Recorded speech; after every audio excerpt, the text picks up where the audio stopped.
మనం చూస్తున్నదే పంబా నది. అత్యంత పవిత్రమైనటువంటి పంబా నది కేరళలో పత్తానంతిట్ట అనేటటువంటి జిల్లాలో ఉంది. ప్రపంచంలోనే సుప్రసిద్ధమైనటువంటి దివ్య మందిరం మనం ఇప్పుడు వెళ్ళబోతున్నటువంటి అయ్యప్ప స్వామి మందిరం. అయ్యప్ప స్వామి మందిరానికి వెళ్ళే ముందర మొట్టమొదట పంబా నదిని దాటవలసి వస్తుంది. పంబా నది వరకు బస్సులు ఉంటాయి, అక్కడి నుంచి నడుచుకుంటూ వెళ్ళవలసి వస్తుంది. మొదట ఈ పంబా నదిలో స్నానం చేసి మన హృదయాన్ని శుద్ధీకరించుకొని దివ్యమైనటువంటి అయ్యప్ప స్వామి పాదయాత్ర చేసుకోవచ్చు. మొట్టమొదట ఈ మందిరానికి రావడానికి పత్తానంతిట్ట దగ్గర చెంగనూరు అనేటటువంటి రైల్వే స్టేషన్ ఉంటుంది. చెంగనూరు నుంచి మనకు బస్సులు ఎక్కువగా ఉంటాయి కాబట్టి ఈ మందిరానికి ఈజీగా మనం చేరుకోవచ్చు. అయితే ఈ మందిరం అన్ని రోజులు ఓపెన్ ఉండదు, ప్రత్యేకమైనటువంటి రోజుల్లో మాత్రమే తెరుస్తారు. ముఖ్యంగా ప్రతి మలయాళం నెల మొదటి 5 రోజులు ఈ మందిరాన్ని తెరుస్తారు. తర్వాత మకర జ్యోతి సమయంలో, అంతకు ముందర ఒక నెల రోజులు, కొన్ని ప్రత్యేక సందర్భాల్లో మాత్రమే ఈ మందిరం తెరుస్తారు. అయ్యప్ప స్వామి అంటే మన ఆంధ్రాలో తెలియని వాళ్ళు లేరు. ప్రతి ఒక్కరూ కూడా జీవితంలో ఒక్కసారైనా సరే అయ్యప్ప స్వామిని దర్శించాలనుకుంటారు. అయితే స్త్రీలకి కొంచెం 10 సంవత్సరాల నుంచి ఒక 50-55 సంవత్సరాల వరకు ఎలౌడ్ ఉండదు. లేకపోతే 10 లోపు 55 తర్వాత స్త్రీలు కూడా మన అయ్యప్ప స్వామి వారిని దర్శించుకోవచ్చు. అద్భుతమైనటువంటి దివ్య ప్రదేశం, ఆధ్యాత్మికమైనటువంటి వాతావరణం కలిగినటువంటి ఈ యొక్క అయ్యప్ప స్వామిని దర్శించుకోవడానికి పంబా అనేటటువంటి నది నుంచి మెట్ల మార్గం అనేది ఆరంభమవుతుంది. అక్కడ మొట్టమొదట మనకి అన్ని రకాల టెస్టింగ్లు చేస్తారు, ఎంట్రీ కార్డు ఇస్తారు. ఆ తర్వాత మనం పాదయాత్ర అనేది ఆరంభించాలి. శబరిమల సోమవారం వెళ్ళడానికి మందిరానికి 2 దారులు ఉంటాయి. ఒకటి మెట్ల దారి, ఇంకోటి కొంచెం ఫ్లాట్గా ఉంటుంది. చాలామంది మెట్ల దారిలోనే వెళ్తారు. మధ్యలో వెళ్ళేటప్పుడు ఉండడానికి, రెస్ట్ తీసుకోవడానికి సదుపాయాలు ఉన్నాయి. మార్గ మధ్యంలో అనేకమైనటువంటి దుకాణాలు ఉంటాయి. ఎవరికి ఎటువంటి బాధ కూడా లేకుండా మనం ఈజీగా శబరిమల అయ్యప్ప స్వామి మందిరాన్ని దర్శించుకోవచ్చు. మనం స్థల పురాణంలోకి వెళ్ళినట్లయితే అయ్యప్పని ధర్మశాస్త్ర అనే పేరుతో పిలుస్తారు. అయ్యప్ప స్వామి హరిహర పుత్రుడిగా జన్మించాడు. మనం శ్రీమద్ భాగవతంలో కూడా ఉంది. భస్మాసురుణ్ణి సంహరించడానికి సాక్షాత్తు శ్రీమన్నారాయణుడు మోహిని వ్యాసాన్ని వేయవలసి వస్తుంది. మోహిని వ్యాసంలో భస్మాసురుణ్ణి సంహరించిన తర్వాత మోహిని రూపాన్ని చూసినటువంటి శివుడు మోహించబడతాడు. ఈ విధంగా శివునికి మోహినికి హరిహర కుమారుడుగా అయ్యప్ప స్వామి ధర్మశాస్త్ర జన్మించడం జరుగుతుంది. జన్మించిన తర్వాత అయ్యప్ప స్వామిని ఆ పంబా నది ఒడ్డునే విడిచిపెట్టి వెళ్ళిపోవడం జరుగుతుంది. తర్వాత పిల్లలు లేనటువంటి ఒక మహారాజు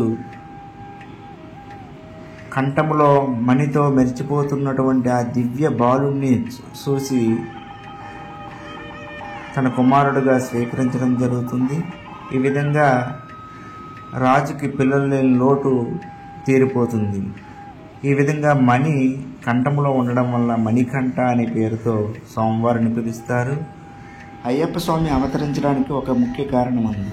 అదేంటంటే చాముండి మాత మహిషాసురుడు అనేటటువంటి రాక్షసుని సంహరించిన తర్వాత మహిషాసురుడు చెల్లి అయినటువంటి మహిషి తన అన్నయ్య యొక్క చావుకి కారణం ఈ దేవతలే అని భావించి తీవ్రమైనటువంటి కోపంతో భయంకరమైనటువంటి తపస్సుని బ్రహ్మ కోసం చేస్తుంది.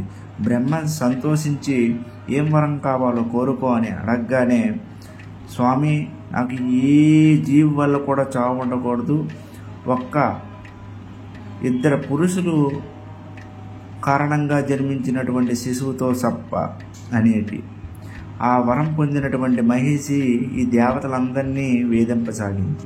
దేవతలు శ్రీమన్నారాయణుని శరణ వేడుకోగా శ్రీమన్నారాయణుడు ఊహించి ఏం పర్వాలేదు, మీకు భవిష్యత్తులో హరిహర పుత్రుడుగా అయ్యప్ప స్వామి జన్మించి మీ యొక్క వేదనని తొలగిస్తాడని చెప్పి స్వామివారు అక్కడి నుండి అదృశ్యమవుతారు.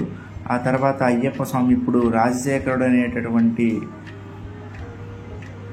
రాజుగారి కుమారుడిగా ఇప్పుడు ఉండడం, సంవత్సరంలోనే రాజ్యంలో అన్ని సౌఖ్యాలు సుఖాలు కలగడం, పండలం రాజు అయినటువంటి రాజశేఖరుడి యొక్క భార్య గర్భవతి అవుతుంది, సంవత్సరానికి ఒక శిశువుకి జన్మనిస్తుంది. తనకు శిశువు జన్మించగానే ఆ యొక్క తల్లికి అయ్యప్ప స్వామి మీద కొంచెం అసూయ కలుగుతుంది. నా కుమారుడే రాజకుమారుడు కావాలి అని మనసులోకి వచ్చి ఏ విధంగా అయినా అయ్యప్ప స్వామిని ఇక్కడి నుండి వెళ్ళగొట్టాలనే ఉద్దేశంతో తనకు ఎటువంటి ఆరోగ్య సమస్య లేనప్పుడు కూడా ఆరోగ్యం బాగోలేనిదిగా ఓన్లీ పులిపాలు తాగితేనే ఆరోగ్యం వస్తుందనే విధంగా నాటకం ఆడుతుంది. పులిపాలు తేవడం కోసం అయ్యప్ప స్వామి అడవుల్లోకి వెళ్ళి అడవుల్లో ఉండేటటువంటి మహిషి అనేటటువంటి రాక్షసిని సంహరించి ఇంద్రుడు పులి రూపంలో రాగానే పులితో యుద్ధం చేసి ఆ పులి యొక్క పాలుని పులితో పాటు వచ్చి అమ్మకి పులిపాలు ఇవ్వడం జరుగుతుంది. ఈ విధంగా అయ్యప్ప స్వామి దివ్యమైనటువంటి లీలను జరుపుతారు. ఎక్కడైతే మహిషి అనేటటువంటి రాక్షసుని చంపారో అక్కడి నుండి ఒక బాణం వేయగా ఆ బాణం ఇప్పుడు ఉన్నటువంటి శబరిమలై కొండల మీద పడడం జరుగుతుంది. ఆ యొక్క స్థలమే నాకు దివ్యమైనటువంటి మందిరం కట్టవలసిందిగా అయ్యప్ప స్వామి ఆదేశించడం, ఇప్పుడు మనం చూస్తున్నటువంటి దివ్య మందిరం అనేది కట్టడం జరిగింది.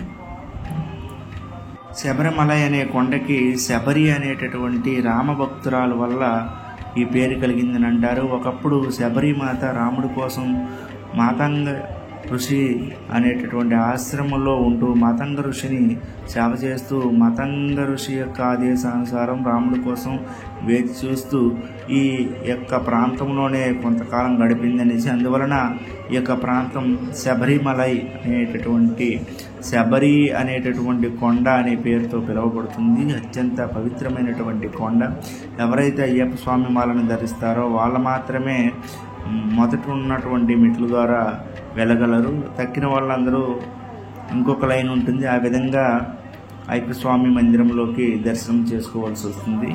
ఇక్కడ భక్తులకు ఉండడానికి రూమ్లు, ఉండడానికి పెద్ద పెద్ద హాళ్ళు, అన్ని సదుపాయాలు ఉన్నాయి. 3 పూట్ల భోజన సదుపాయం కూడా ఉంది. ఎటువంటి సమస్య కూడా లేదు. ప్రతి మలయాళం నెల మొదట 5 రోజులు ఈ మందిరం ఓపెన్ చేస్తారు. కాబట్టి అటువంటి సమయంలో మనం వెళ్ళినట్లయితే మనకి దర్శనం ఈజీగా లభిస్తుంది. అయ్యప్ప సీజన్లో మనం వెళ్ళామంటే చాలా కష్టం, ఇబ్బంది పడవలసి వస్తుంది. కాబట్టి ఎవరైనా భక్తులు అయ్యప్ప స్వామిని ఈజీగా దర్శనం చేసుకోవాలనుకుంటే ప్రతి నెల కూడాను మొదట 5 రోజులు, అంటే మనకి ఇంగ్లీష్ నెలలో చూసుకున్నట్లయితే 15వ తారీఖు నుండి 20వ తారీఖు లోపు వస్తుంది. కాబట్టి ఆ విధంగా ప్లాన్ చేసుకొని అయ్యప్ప స్వామి యొక్క మందిరం దర్శనం చేసుకోవచ్చు. మనకి ప్రసాదం కూడా అద్భుతంగా 3 పూట్ల పెడతారు. ఎటువంటి ఇబ్బంది లేదు. అనేకమైన హోటల్స్ ఉన్నాయి. ఇంకా సపరేట్ రూములు కావాలన్నా సరే సపరేట్ రూములు దొరుకుతాయి. ఇంకా అయ్యప్ప స్వామి యొక్క పక్కనే ఇతర చిన్న చిన్న మందిరాలు కూడా ఉన్నాయి. అవన్నిటిని కూడా దర్శనం చేసుకొని ఈ పవిత్రమైన ఆధ్యాత్మికమైనటువంటి వాతావరణంలో భగవంతుడి యొక్క దివ్యనామాన్ని నిరంతరం జపిస్తూ భగవంతుడి యొక్క దివ్యనామాన్ని స్మరిస్తూ ఉండాలి. కేరళ రాజ్యంలో 5 ప్రధాన అయ్యప్ప స్వామి మందిరాలు ఉన్నాయి. ప్రతి మందిరం కూడా అద్భుతమైనటువంటి దివ్య మందిరమే, పవిత్రమైనటువంటివి. ఒక మందిరం శిశు రూపంలో అయ్యప్ప స్వామి ఉంటారు, ఇంకొక మందిరంలో బ్రహ్మచారి రూపంలో, ఇంకొక మందిరంలో గృహస్థ రూపంలో, ఇప్పుడు మనం చూస్తున్నటువంటి శబరిమలయ మందిరంలో వానప్రస్థాశ్రమంలో, ఇంకొక మందిరంలో ఒక పెద్ద మహాన్ యోగిలాగా అయ్యప్ప స్వామి భక్తులకి దర్శనమిస్తూ ఉంటారు. ఎస్పెషల్లీ ఈ మందిరంలో స్త్రీలకి ఎవరైతే యుక్త వయసుకు చేరుకున్నారో 9-10 సంవత్సరాల తర్వాత మందిరానికి రావడానికి అనుమతించరు. ఆ తర్వాత 50-55 సంవత్సరాలు దాటిన తర్వాత ఒక వానప్రస్థావస్థకి చేరుకున్న తర్వాత ఈ మందిరాన్ని దర్శనం చేసుకోవచ్చు. ఈ విధంగా అయ్యప్ప స్వామి యొక్క నామాన్ని జపిద్దాం.